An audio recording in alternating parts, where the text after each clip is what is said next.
That call was made 5 hours ago, and there was then about 2,000 to 3,000 demonstrators around Taksim Square, the Trafalgar Square of Istanbul, if you like. When I left Taksim about an hour ago to come to the studio, there must have been 10,000 demonstrators in the square, and they were chanting, Tayyip, that's Erdogan's middle name, Tayyip, resign.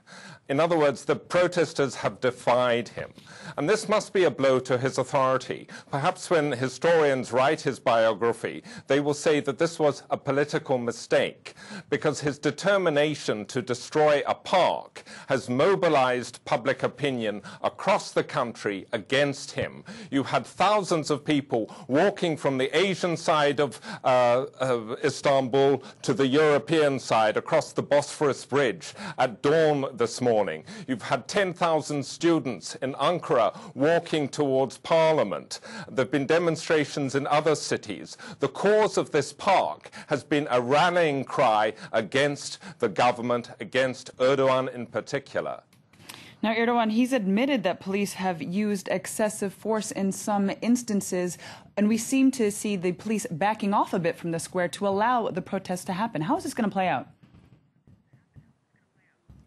Well, Molly, it's very rare in Turkey that policemen are prosecuted and convicted of abuse of power or excessive force. So I don't think his promising investigations will carry much weight with anybody. When I left the square, as I said, there were about 10,000 demonstrators there. The police were managing to drive them back every now and then with tear gas. At one stage, I thought they were going to break into the park, which had been sealed off by the police yesterday, but then the police fired tear gas canisters and drove us back. I was one of them who suffered the tear gassing.